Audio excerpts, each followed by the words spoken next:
Hi, this is our asynchronous art project for third grade. The project's name is People Outdoors, Seeing Perspective. What we're trying to consider when doing this project as thinking and working as artists, we can investigate the look and feelings of people in action. And when we look at this picture here, it is by an impressionistic artist, and he's really showing people at the beach running and playing. His name is Edward Potthast, and we'll be looking at a lot of his artwork throughout this project. Our learning targets are I will look at artworks that show space. I will look at artworks that show perspective.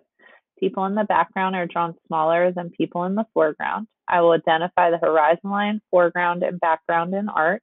I will do a drawing of a place outdoors that shows space and people in perspective. I will use crayons and watercolor paints if available.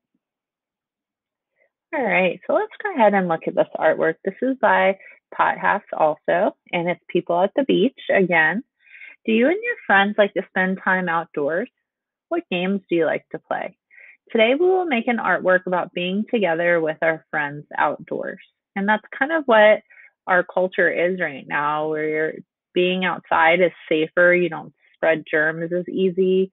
The weather's nice, and being active is really good for your health. So we should have lots of inspiration for this project. When we're outdoors, we can see for long distances. We can see people who are far away and people who are nearby. The people close to us look larger than the ones who are far away. Perspective means viewpoint. If you see a person from a distance, that person looks very small from your perspective or your viewpoint. If he or she came closer, he or she would look larger. The person's size doesn't change. It's your view of that person that looks bigger because they are closer to you. All right, let's look at the next picture. And we can see here with the viewpoint what we're talking about. The people closest to us are the largest thing in the artwork, where the people that are up here on the sand dune look smaller. They're further away. When an artist shows things that are near or far away in space, they are using perspective. Let's look at this picture. This is by a different artist, Ben Shahn. And it's a couple guys playing like handball up against a wall. When we look at this, the artist shows two players who look near to you. These players are large and close to the bottom of the painting. The other players are smaller and higher up from the bottom of the picture. This makes them look far away in the space of the painting. So when I was saying in the learning targets about space, I wasn't talking about outer space. I was talking about like space that your body occupies. This is a two-dimensional artwork, but by using space, it makes it look like there's room in the artwork, that it's another dimension that people can move around in it. So let's think about this. Which players are the biggest and which are the smallest, do you think?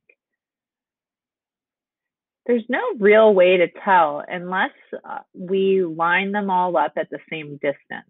So because of this trick of perspective, it's hard to really tell who's the tallest or shortest in real life. The boys in the middle of the handball court look small because they are further away from the viewer. The ones on either side look big because they are closer to the viewer. So we can see that these guys are bigger and the ones up against the wall are smaller.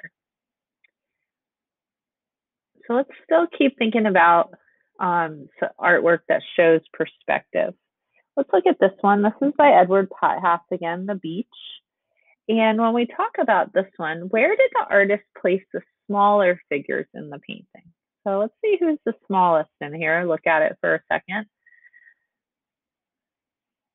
If we notice this line back here, we've talked about that in previous classes, maybe not this year so far, but this is the horizon line. It separates the ground from the sky, or in this picture, it's where the ocean meets the sky. Everyone in the picture is shown in front of or below the horizon line. People closer to the horizon line are farther away from the viewer.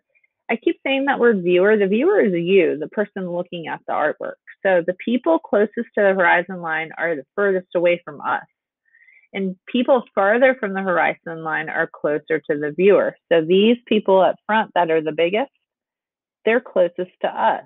So that's why they seem larger. And I just want to talk about the parts of the artwork. Oops, excuse me. This is the horizon line, the line that separates the ground from the sky, or the water from the sky. The foreground is the front of the picture where these larger people are at. Things in the foreground are closer to us, so they appear larger. The background is this area back here. These smaller people, the waves, maybe the jetty, and even the sky is considered the background. All right, let's talk about our art project. You're going to have to plan this out a little bit. Everyone in the picture must be posed in front of or below the horizon line. The horizon line is very important to us because it's going to organize our artwork. People's heads can be like taller than the horizon line, but they shouldn't be behind it. Okay, that's important to think about. You don't have to show a lot of details either for people that are in the background when you start planning your artwork. It's more important to show the pose of the body and pay attention to proportions, things we've learned about in previous lessons. So the name of our project is Fun with Others. I want you to think of a place outdoors where you and your friends like to have fun. How might you use perspective in a drawing that shows people in that place? You need to plan your picture. You need to think about how can you show people who are near and people who are far away in that space. And I want you to start thinking about, are you going to use crayons? If you do have oil pastels, you could try using those too. But I would just stick to crayons. And then using a little bit of watercolors on your artwork, which I'll explain in a moment. All right, I'll break down the art assignment again for you here. You will do a drawing of a place outdoors that shows space and people in perspective. Think of a place outdoors where you and your friends like to have fun, like the park, the beach, the water park, soccer games, tennis courts, at a picnic, on the playground, all these different places. You need to show people near and far away. People in the background should be drawn smaller than people in the foreground. All right, this is important. People should not be above or behind the horizon line. Otherwise, they'll look like they're flying. And we don't really have flying people right now. Color your artwork with crayons if you have them available to you. Maybe color like important things like the people themselves and any things that people are using, like a picnic basket or a basketball, and then color certain things with crayons in the background too.